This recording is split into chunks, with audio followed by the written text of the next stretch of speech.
మాధురి వెళ్తూనే తనేం చెప్పారు, నేను ఒక విభిన్న కోణంలో వెళ్తున్నామన్నారు. ఆ విభిన్న కోణం ఏంటంటే తెలుగు ఇంటి ఆడపడుచు ఎలా ఉండాలా, నిండైన దుస్తులతో ఉండాలి. మా concept body language first sorry ఉంటుంది, భాష, 3 సాంప్రదాయం, 4 ఆ బిగ్ బాస్లో నటనొద్దు, రియల్గా ఉంటాను, నేను ఇంట్లో ఎలా ఉంటానో అలాగే ఉంటాను అనే కాన్సెప్ట్తో మేము వెళ్ళింతాను. ఈ కాన్సెప్టే మేము అక్కడ ప్రజెంట్ చేస్తాం. అంటే బిగ్ బాస్లో ఎక్కడైనా దురభిప్రాయాలు, చెడు అభిప్రాయాలు ఉంటే దాన్ని కౌంటర్ చేస్తాం. రిలేషన్స్ మీద ఆల్రెడీ తను మాట్లాడేది బిగ్ బాస్లో. ఏంటి రిలేషను? తండ్రి కొడుకులు కూతుర్లు అంటున్నారు మీ రిలేషను. ఆఖరిలో కప్పు వచ్చేటప్పుడు కూతురు కోసం నువ్వు విడిచిపెట్టేస్తావా, లేకపోతే తండ్రి కోసం ఈ విడిచిపెట్టేస్తుందా? లవర్స్ రిలేషన్ అంటున్నారు. వీళ్ళిద్దరూ విడిచిపెట్టుకుంటారా ఒకరికొకరు విన్నర్ కోసం? విడిచిపెట్టరే, ఫైట్ చేస్తారా లాస్ట్ వరకు. మరి ఎందుకు ఈ రిలేషన్? బయట అలా కాదు. తండ్రి కోసం కూతురు త్యాగం చేస్తుంది, కూతురు కోసం తల్లి త్యాగం చేస్తుంది, అన్న కోసం చెల్లి త్యాగం చేస్తుంది, చెల్లెల కోసం తమ్ముడు త్యాగం చేస్తుంది. ఇలా ఇవన్నీ అన్న త్యాగం చేస్తాడు. రిలేషన్స్ బయట అలా ఉంటాయి, ఇక్కడేంటబ్బా రిలేషన్స్? ఇది ఏమి రిలేషన్స్? ఇవి రిలేషన్స్ పెట్టుకొని ఎందుకు ఆడుతున్నారని బిగ్ బాస్లో ఫస్ట్ ప్రశ్న సంధించింది మాధురి.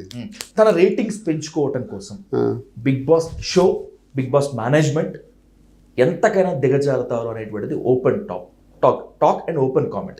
ఇంకా దీన్ని చాలా క్లియర్ కట్గా వితౌట్ ఫిల్టర్స్ మాట్లాడుకోవాలంటే శ్రీనివాస్ గారు, వావి వరసలు లేకుండా మర్చిపోయేలా చేసేది బిగ్ బాస్ షో అంటున్నారు. ఓపెన్గా ఒప్పుకుంటారా?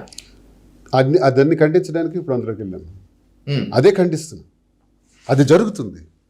అది జరగటం వల్లే కొన్న దగ్గర కొంత శాతం దీన్ని వ్యతిరేకిస్తున్నారు, కొంత శాతం అంగీకరిస్తున్నారు. వ్యతిరేకిస్తూ కూడా చూస్తున్నారు. చూసారా విచిత్రం?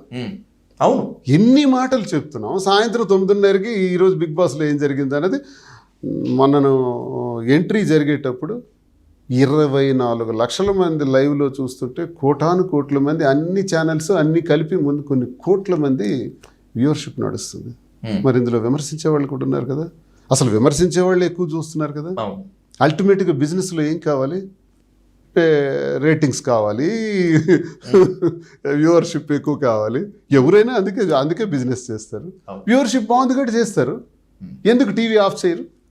మనం ఎందుకు టీవీ స్విచ్ ఆఫ్ చేసి అసలు ఆ ఛానల్ని ఎందుకు మనం డిలీట్ చేయము?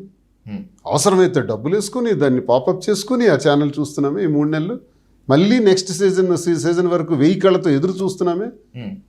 సినిమా డైరెక్టరు మంచిదే తీయాలనుకుంటాడు, ఆ సినిమా ఫెయిల్ అయిపోతుంది.